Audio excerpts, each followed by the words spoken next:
It's a beautiful day in this galaxy, a beautiful day for you and me, since you're in mine. Buddy, you're fine. Today I believe the force is with us. If we believe in hope and trust, let your spark shine. I can share mine. I have always wanted to do a Star War with someone like you, and now we can together on the planet Batuu. So get comfy and pull up a chair as we rest in this neighborly air. Let's talk Star Wars, be nice about Star Wars, and think about what it means. Bright suns, neighbor.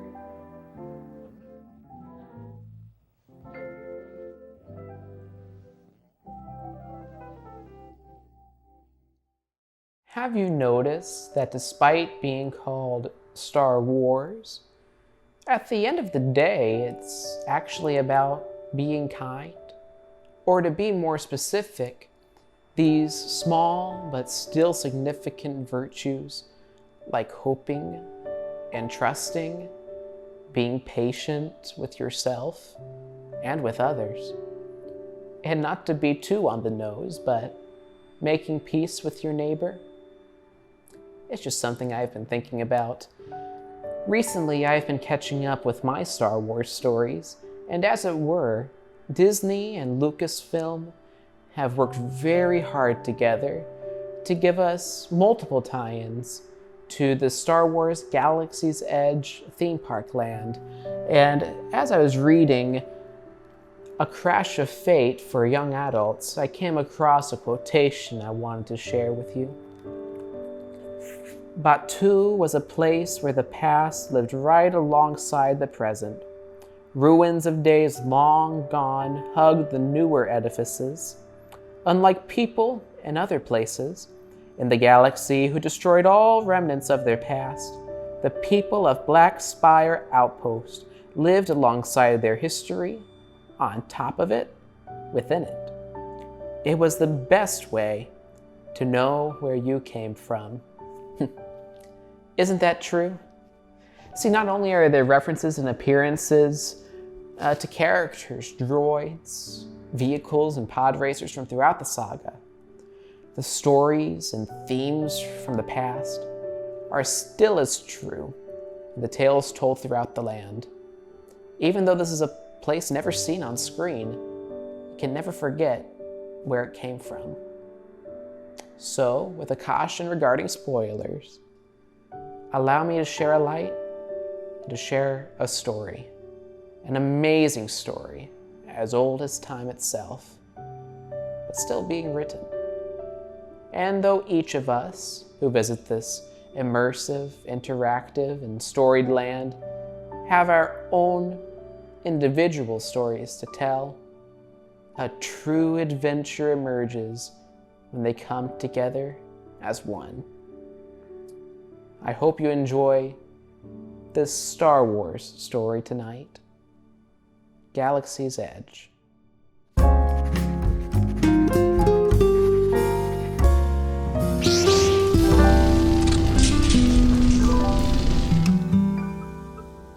You may recognize a new character around Black Spire Outpost, Vi Moradi.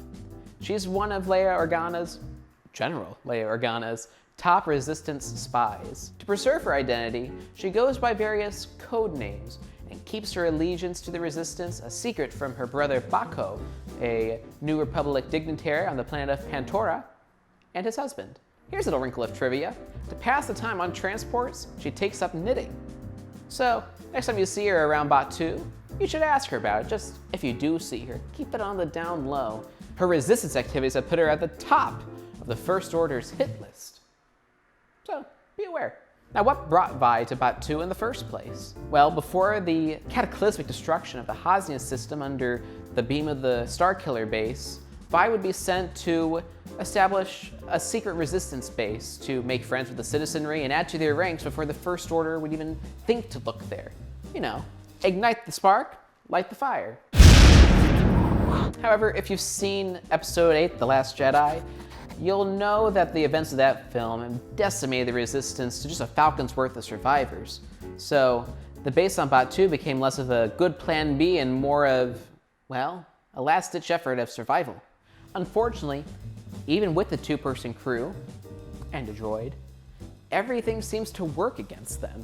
A crash landing and Batuuan scavengers leave them with few supplies and no way to contact the Resistance, and on top of that, the slightest whisperings of Resistance activity on Batuu send Lieutenant Wolfgar Kaff and his First Order legion of troops to the Batuu surface.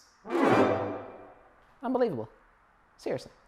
Gosh. In this situation, it is clear that for the people of Batuu, neutrality is not an option. To sympathize and to join the Resistance would put their individual lives in jeopardy, but it does have the chance of saving their homeland. But to just endure the First Order for a time saves their hides for now, but it does not promise their tomorrows. After all, the First Order paints a very black and white world, propagandizing their troopers even as children.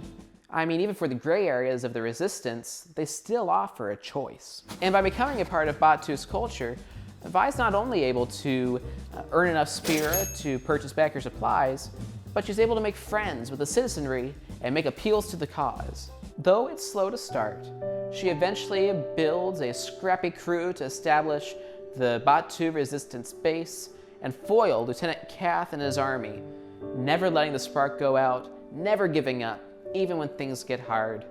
And these individuals grow into their own. A meekly Chandra fan becomes brave. A farm boy becomes his own man. A showy yet terrible bounty hunter finds something to believe in, finds his purpose. And then there's Archex. Let's learn his story.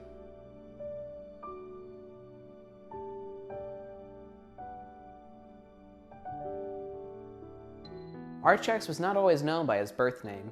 As Captain Cardinal of the First Order, he trained young troopers in the values and the military arts of the heir to the Empire, and he frequented the audiences of Captain Phasma and General Armitage Hux. Cardinal, however, suspected the worst of Phasma after mysterious events with Armitage's father, Brendel.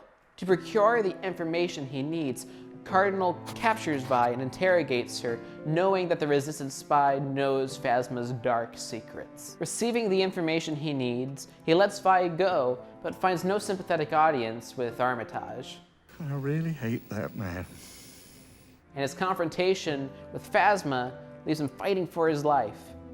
Luckily, despite her better judgment, Vi rescues Cardinal and takes him to the Resistance base on Dakar. Cardinal, now rehabilitating as Archex, is selected by General Leia Organa to accompany Vi on the mission to Batuu as a way to prove himself to the Resistance. Though both are fairly shaken after their first encounter. That's an understatement. Both are left in bad shape after their first encounter, but slowly they learn to trust each other to the edge of the galaxy, even becoming friends. I've been through some bad things, she says. People have hurt me. Most of the time, I manage to ignore it or hide it, but it's always there, lurking underneath. And what I've learned is that the only way out is through, that I have to feel the fear, acknowledge it, and do it anyway. Fear can't hurt you.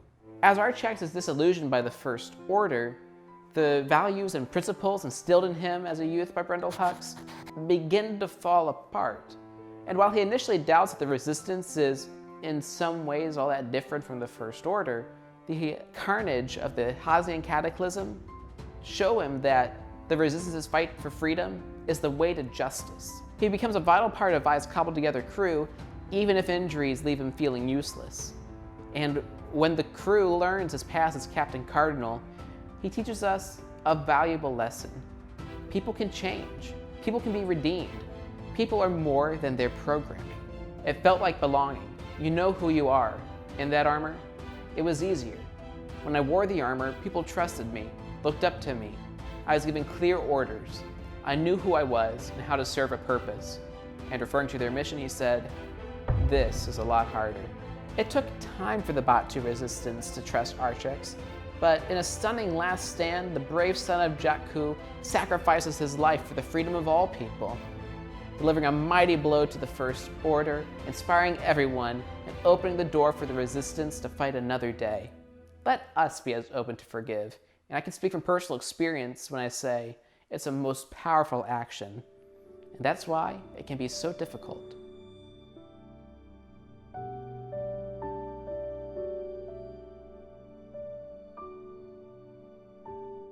Of course, while the stories of the resistance are the reason they can rise, you may hear some other names around Batuu from shops, workshops, and employment opportunities.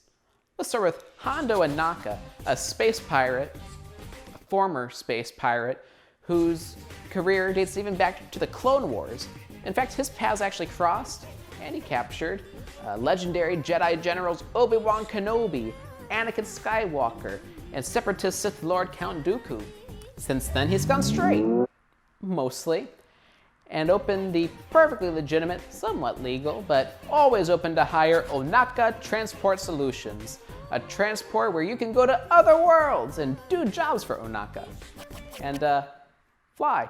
He even cracks a deal with his fine furry friend Chewbacca to offer the Millennium Falcon, the fastest ship in the galaxy, to make some runs for Ohnaka, providing the resistance with supplies and lining Hondo's pockets with profits. Now you got Olga and Dok Ondar, the two sides of Batuu's power dynamic. Olga Gara, a crafty Blutopian gangster, not only runs the cantina, she's the one who everyone's got to go through in Black Spire Outpost. She sees all, and she profits from all. But dare not cross her. She's not afraid to blast you away or do however she sees fit with ya. It's an ethic that works for Olga, and everyone just kind of accepts it. I mean, you kind of gotta with all that. With the First Order in town, she's not against profiting from them if she can help it. But she's also the reason the Resistance has their base in the ancient ruins. Though, that doesn't mean it was an easy job to procure that either.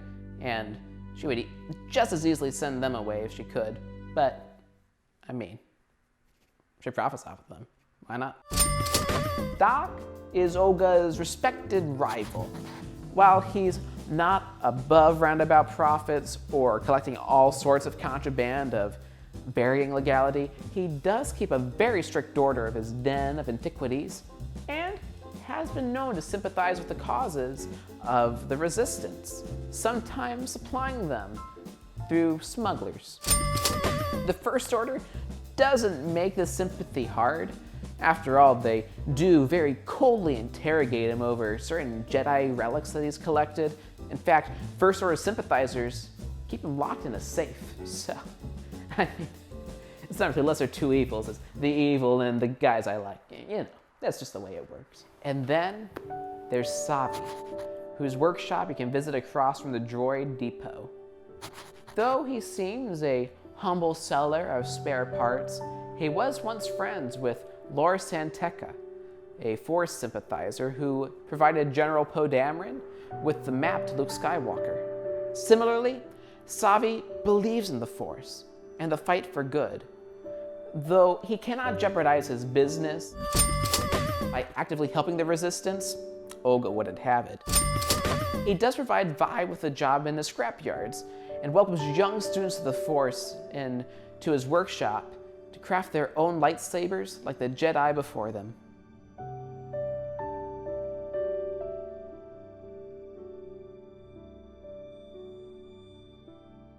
Our last story is the love story between Izal Garcia, a smuggler without a home, and Jules Rakab, a farm boy who's always lived on Batuu. When they were young, they were best friends, getting into trouble and climbing the spires of Batuu. But suddenly, Izal, or Izzy, is whisked away with her parents away from Batuu without saying goodbye to Jules, or Jules. But the bonds of friendship between the two never faltered despite their separation, and they never forgot each other. Meanwhile, Jules would become a respected worker, ingrained in Batuu's social fabric, and he would grow a strong heart, willing to help anyone and his homeland. And Izzy would become a smuggler like her mother before her, and join a crew and be in a relationship with a cocky flyboy. But something was missing. Jules was missing a purpose and a dream, and Izzy was without a home and without love. When her crew abandons her, she takes on a secret mission to Batuu to try to make a name for herself, to prove her worth. As luck would have it, or maybe the Force, her mission would send her to Dok Ondar's Den of Antiquities, where there would be Jules, doing a job for Dok. Their friendship is rekindled immediately, and being young adults, they do as young adults do and fall deeply in love over the course of the day. Now, if this were just a love story, it would still be worth mentioning. Even on a distant world like Batuu, people still live and love just as in life. This is the way, even if a galaxy is not completely changed and affected by this union. But it's more than a romance. It's a story of being good and moving forward. When Izzy's old crew threatens the life and workings of Batuu, working outside of Olga's influence and going to burn Kat Saka's crops, Jules is quick to defend his homeland. And finally feeling home around Batuu with Jules, Izzy is ready to move on from the shadow of her past that was her mother, who she really didn't get a whole lot of love from when she was alive. Drawn face to face with the resistance and its heart, they begin to find something to be a part of. Supporting each other, they find purpose together, dream together, and defend their new home together. And now, that leaves one story left, neighbor, and that's yours. You get to decide your destiny at the galaxy's edge. They say everyone on Batuu is always either looking for a new life or running from one. Perhaps you're neither, and you're just passing through. Perhaps you're both. Perhaps you're willing to bring freedom to the galaxy, or explore new worlds, or be a double-crosser and sabotage a vital resistance mission to the base on Pakara. It's your story. You get to decide. But the story of Galaxy's Edge is, and pardon the irony, something universal. And it's what all the classic Star Wars stories have always been about. It's that no matter your background, no matter your security, no matter your sins or your goodness, there is always still a hope that shines bright across the galaxy and redeems. You can kowtow to darkness. We can kowtow to darkness, or at the very least immorality, when it seems powerful. Darkness is a passing thing, so they say. So too, this must pass. But darkness will not pass until it is extinguished by light, and evil will not be vanquished until those who believe in goodness stand up for that which is good, that good that does not need to be justified because it just is. It's a classic Hollywood story, but even more so, I believe, and to quote a phrase, to all who come to this happy place, age may relive the fond memories of the past, and youth may savor the challenge and promise of the future. Star Wars Galaxy's Edge is dedicated to the ideals, the dreams, and the hard facts that have created America, with the hope that it will be a source of joy and inspiration to all the world.